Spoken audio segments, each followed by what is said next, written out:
Okay, so attempt one, let's go straight into the polemic field, like the polemic subjects. And I wrote this text as a reflection, and I want to read it because it actually guides me through my thoughts. So there is no title, my bad, but let's go. Men like to see themselves in worst-case scenarios. They like to see themselves surrounded by the honor that war, disgrace, and pain bring to them. They strive to be the heroes. They love to be the heroes on the stories. For the heroes are a calling, a purpose far beyond their realities, an opportunity to see themselves offering better than what they are able to do now. It's their own fantasies, like a magical world they have inside themselves. Men commonly want us, women, to love them, above it all, above disease, above poverty, above ugliness.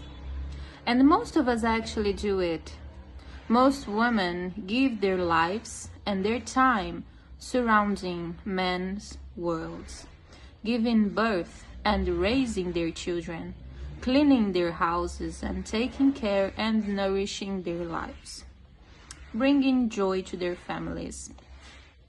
We women have fantasies too.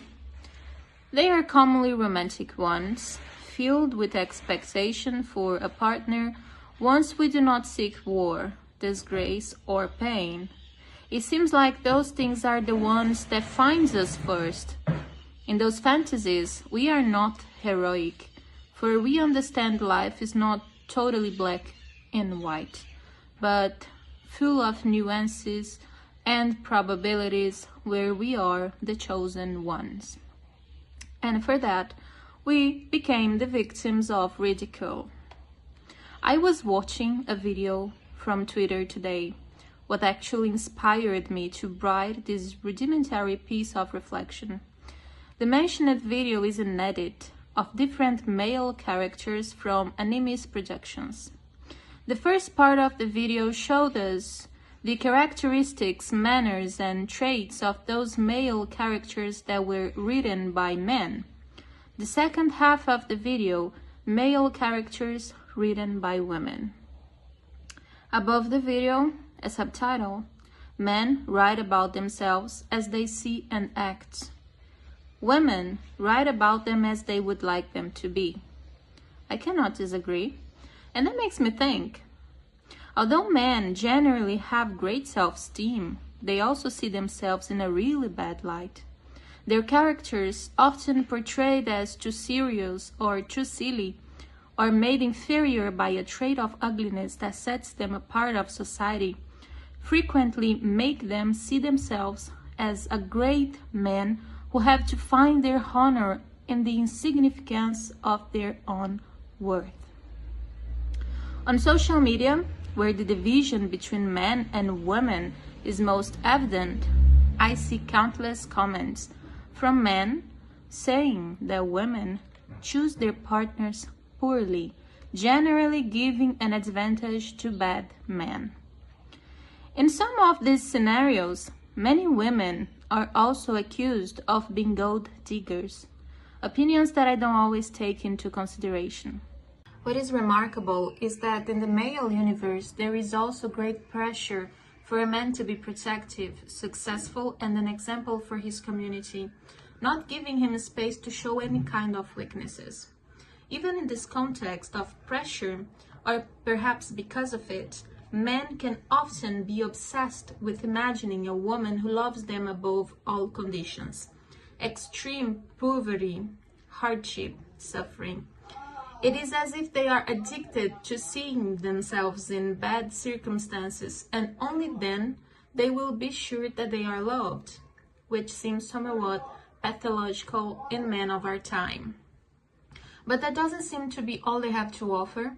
When a man accuses a woman of only prioritizing relationships with bad character, men of bad character, there is a blackout in the entire scenario that causes this. The first one being our cultural need to also be chosen instead of being sacrificed for honor. However, a fake choice that is often present or seems to be present in toxic relationships chosen by women. And the second one is the communication gap between the female and male worlds in addressing these issues. Just to reiterate, I am not generalizing. But what truly saddens me in this narrative, even though it's not particularly my problem, is how men see themselves in the whole story they tell. It's even sadder because we women demonstrate the potential we see in men, the potential of beauty, of justice, of financial and spiritual wealth.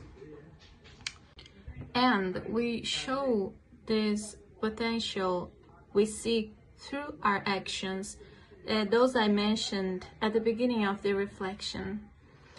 And it happens maybe when we insist on pursuing men of bad character for an ideal of redemption that we are trying to offer them. But let's face it, any woman who isn't easily fooled knows that this redemption is not going to happen.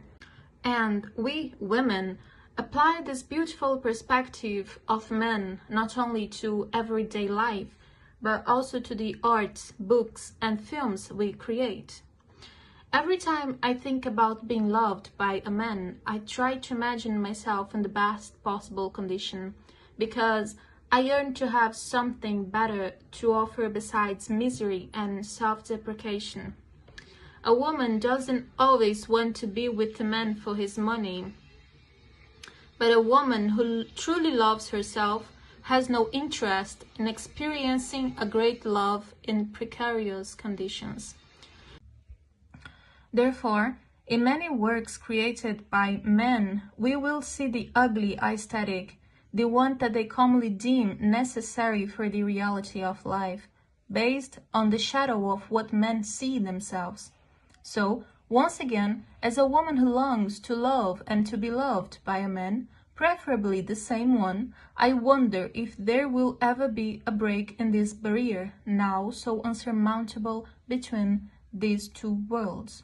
In any case, our beautiful vision remains obscured by masculine shadows, since not even the beauty of feminine subjectivity and nuances can overcome the relentless male dominance.